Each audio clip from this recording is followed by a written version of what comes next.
Movie start होती है तो हम देखते हैं कि एक शख्स रात के अंधेरे में हाथ में लालटेन लिए एक डेड बॉडी को अपने साथ खींच कर ले जा रहा है। दूसरी तरफ हम तमारा नाम की ब्यूटीफुल गर्ल को देखते हैं जो कि अपने बाथटब में नहा रही थी। उसका आज अपने दोस्तों के साथ पार्टी करने का प्लान था, इसलिए तमारा पार्टी में जाने के लिए अच्छे से रेडी हो रही होती है। तभी इसके घर पे रेडियो पर एक न्यूज़ चल रही थी कि पिछली रात एक जवान लड़की अचानक किडनैप हो गई है। तमारा इस न्यूज़ को इग्नोर कर देती है और पार्टी पर जाने के लिए जैसे ही वो घर से निकलती है उसकी मुलाकात जेरी से होती है। जेरी एक पुलिस ऑफिसर है, वो तमारा से प्यार करता है। यही वजह थी कि वो आज इसके घर पर आता है और उसे अपने साथ डेट पर जाने को बोलता है। तमारा बहुत ही प्यार के साथ जेरी को आज साथ ना जाने की वजह से सॉरी बोलती है और नेक्स्ट डे उसके साथ डेट पर जाने का प्रॉमिस करके वहाँ से निकल पड़ती है।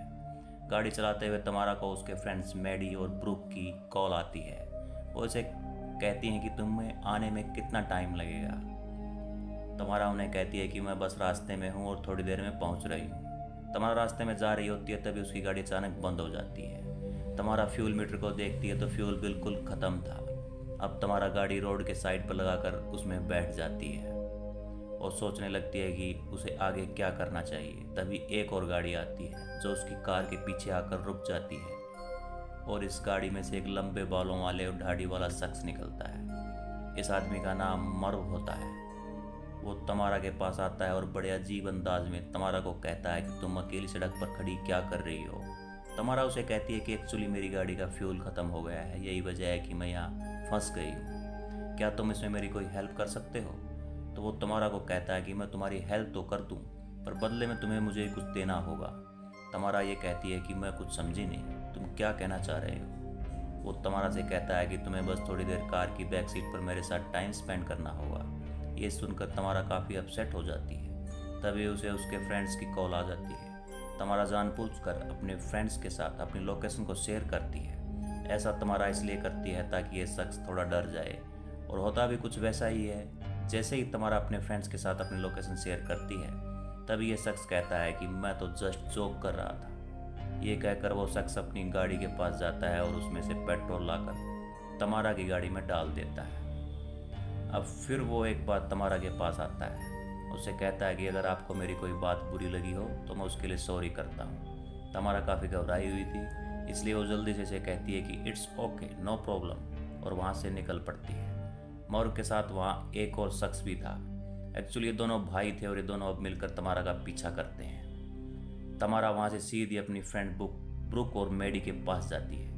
वो दोनों एक लेक पर अपने बॉयफ्रेंड के साथ थे।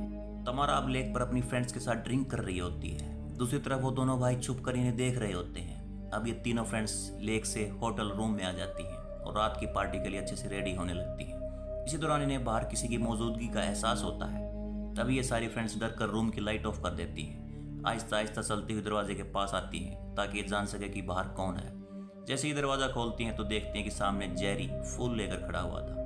अब जेरी तमारा को फूल देता है और प्यार मोहब्बत की मीठी मीठी बातें करते वहाँ से चला जाता है। जेरी के जाने के बाद तमारा की फ्रेंड उसे जेरी का नाम लेकर छेड़ने लगती हैं। कुछ देर बाद ये तीनों फ्रेंड्स अपनी कार में बैठकर एक बार में जाती हैं। बार में जाकर तीनों फ्रेंड्स डांस कर रही होती हैं। तभी मैडी बार के रेस्टरूम में चली जाती है और वहाँ जाकर वो अपनी दूसरी फ्रेंड्स के साथ मिलकर ड्रग्स लेने लगती है।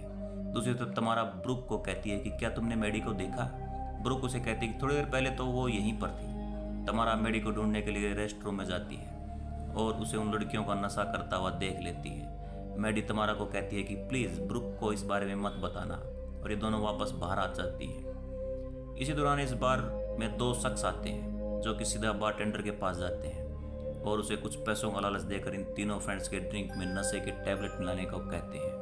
टेंडर अब तीनों फ्रेंड्स के ड्रिंक में नशे के टैबलेट मिलाकर उन तीनों फ्रेंड्स को सर्व कर देता है। तमारा और उसकी फ्रेंड्स वो ड्रिंक पी लेती हैं और नशे से झूमने लगती हैं। डांस करते करते उन्हें चक्कर आने लगते हैं। वो तीनों बेहोश होकर गिर जाती हैं। इसके बाद वो शख्स तमारा को किडनैप करके अपने साथ ले जाते हैं। तमारा को जब होश आता है तो वो देखती है कि वो एक ट्रक में है। तमारा जल्दी से उठती है और ट्रक के नीचे जाकर छुप जाती है। अब हम उन आदमियों को देखते हैं जिन्होंने तमारा को किडनैप किया था, और ये आदमी कोई और नहीं मर और उसका भाई कीव थे, और ये अपने फादर के साथ मिलकर लड़कियों को किडनैप करते थे। वो तीनों मिलकर तमारा को ढूंढने लगते हैं और आखिरकार वो ट्रक के नीचे से तमारा को ढूंढकर निकाल लेते हैं। तमारा एक बहादुर लड़की होती है। वो उन पर अटैक करती है और वहाँ से भाग निकलती है। पर आज का दिन तमारा के लिए बहुत बुरा था। वो तीनों फिर से मिलकर तमारा को पकड़ लेते हैं और उसे एक रूम में ले जाकर उसके हाथ ऊपर करके बांध देते हैं। अब ये तीनों बाप और बेटे तमारा के सामने खड़े होते हैं और इसे कहते हैं कि तुम्हें पता है कि हम लड़कियों को किडनैप करते हैं और उसके बाद उनका मर्डर कर देते हैं। तमारा उन्हें कहती है कि मेरे बारे में ऐसा सोचना भी मत, मैं उन लड़कियों जैसी बिल्कुल भी नहीं हूँ। तुम्हें अगर ऐसा सोचा भी तो मैं तुम्हारी जान ले लूँगी। तमारा की बातें सुनकर वो तीनों बाप और बेटे हंसने लगते हैं और तमारा से कहते हैं कि तुम कोई पहली लड़की नहीं हो जिसके साथ हम ऐसा कुछ कर रहे हैं। तो तमारा उन्हें कहती है कि तुम मेरा फैमिली बैकग्राउंड नहीं जानते, तुम मेरा कुछ भी नहीं कर सकते। उसके बाद वो तीनों हंसते हुए वहाँ से चले जाते हैं। उनके जाने के बाद तमारा अपने पाँव की मदद से अपने सेल फोन से एक वॉइस मैसेज जेरी को भेज देती है और मैसेज सेंड करते ही उसका मोबाइल ऑफ हो जाता है। अगले सीन में हम मरु को देखते हैं जो घर के बाहर खड़ा होकर सिगरेट पी रहा है। तभी उसके घर का दरवाज़ा अचानक जोर से बंद होता है। वो समझता है कि उसका भाई ऐसा कर रहा है। वो अपने भाई के पास जाता है और उसे ऐसा करने से मना करता है। इस पर उसका भाई उसे कहता है कि मैं कसम खाकर कहता हूँ कि मैंने ऐसा कुछ भी नहीं किया। इसके बाद हम देखते हैं कि मरु के सामने से एक सफ़ेद साया गुजरता है जिसे मरु नहीं देख पाता और अपनी गाड़ी में आकर बैठ जाता है। वो कुछ सामान लेने के लिए शहर जा रहा होता है। तभी वो साया फिर से इसके सामने आता है जिसे मरु फिर से नहीं देख पाता और उसे अपनी गाड़ी की टक्कर से उड़ा देता है। अगले सीन में हम मरु के डैड को देखते हैं जो एक बॉक्स में से कुछ बालों को निकालता है और किसी की याद करने लगता है। तभी उनके रूम का दरवाज़ा खुलने लगता है। उन्हें बहुत गुस्सा आता है, इसलिए वो अपने दोनों बेटों को चिल्लाकर अपने रूम में आने को कहता है। जब वो दोनों रूम में आते हैं तो उन्हें वहाँ फर्श पर कुछ ब्लड पड़ा हुआ दिखाई देता है। वो दोनों अपने फादर से पूछते हैं कि ये सब कैसे हो सकता है। उनका फादर उन्हें कहता है कि ये सब कुछ तमारा का किया हुआ है, इसलिए वो तमारा को चेक करने के लिए उसके रूम में जाते हैं। और जाते ही इनका फादर तमारा को एक ज़ोरदार थप्पड़ मारता है और उसे कहता है कि मैं जानता हूँ कि हमारे साथ जो कुछ भी हो रहा है ये तुम ही कर रही हो। ये सब जानकर तमारा काफ़ी हैरान हो जाती है और वो इनसे कहती है कि तुम लोग किस बारे में बात कर रहे हो। ये सब यहाँ पर आपस में बातें कर रहे होते हैं। तभी बाहर से इनको अपने घर का दरवाज़ा फिर से ज़ोर से बंद होने की आवाज़ आती है। तीनों जल्दी से लाइट उठाकर बाहर आते हैं ताकि देख सके कि कौन कर रहा है, पर बाहर तो कोई नहीं था। अगले सीन में हम देखते हैं कि जेरी वो वॉइस मैसेज सुन लेता है जो कि तमारा ने उसे किया था। जेरी अब काफ़ी परेशान हो जाता है और वो तमारा से कांटेक्ट करने की कोशिश करता है पर उसका कांटेक्ट नहीं हो पाता। दूसरी तरफ कीव तमारा के पास जाता है। उसे कहता है कि मैं जानता हूँ कि मैंने अपने भाई और बाप के साथ मिलकर बहुत सारे गलत काम किए हैं। वो तमारा को कहता है कि मैं ऐसा कुछ भी नहीं करना चाहता था पर ऐसा करना मेरी मजबूरी है क्योंकि मैं अपने बाप और भाई के साथ बहुत प्यार करता हूँ। तमारा उससे कहती है कि मैं जानती हूँ कि तुमने बहुत सारी लड़कियों की बलि चढ़ाई है, इसलिए मैं चाहती हूँ कि अगर तुम ऐसा कुछ नहीं करना चाहते थे तुम मुझे आज़ाद कर दो। पर वो ऐसा कुछ भी नहीं करता और वहाँ से चला जाता है। नेक्स्ट मॉर्निंग वो लोग तमारा को उठाकर घर के बाहर लाते हैं ताकि वो इसकी बलि चढ़ा सकें और वहाँ पर तमारा को बहुत टॉर्चर करते हैं।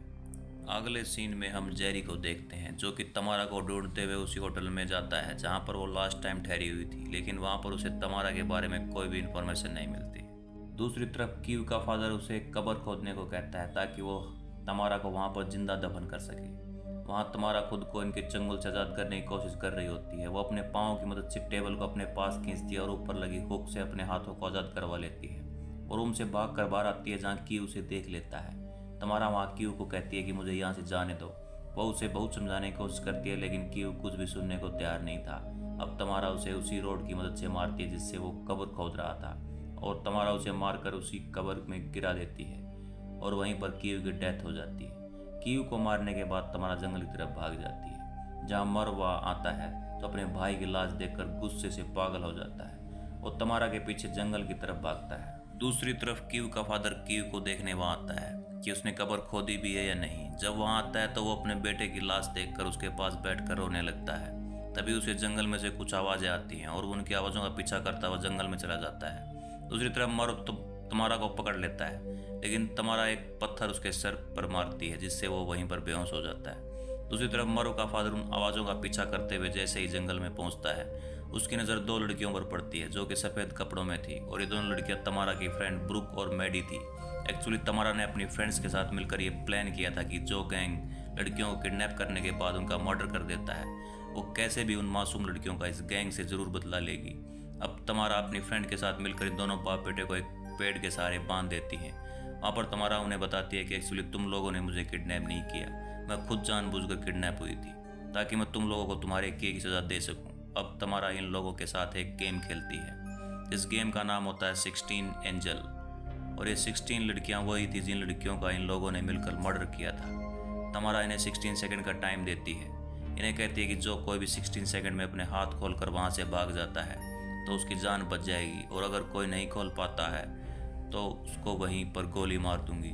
मारू का फादर 16 सेकंड के अंदर अपने हाथ खोलकर वहाँ से भागने लगता है, लेकिन तमारा पीछे से उसे शूट करके वहीं पर उसका मर्डर कर देती है। मारू अपने बाप को मरा हुआ देखकर चिल्लाकर कहता है कि तुमने कहा था कि जो भी 16 सेकंड में हाथ खोलकर यहाँ से भाग जाएगा तुम उसकी जान नहीं लोगी, तुमने ऐसा क्यों किया। तमारा उसकी तरफ देखकर एक स्माइल पास करती है और वहीं पर इसको गोली मारकर उसका भी मर्डर कर देती है। यहीं पर इस मूवी का द एंड होता है। थैंक्स फॉर वॉचिंग, मिलते हैं अगली वीडियो में।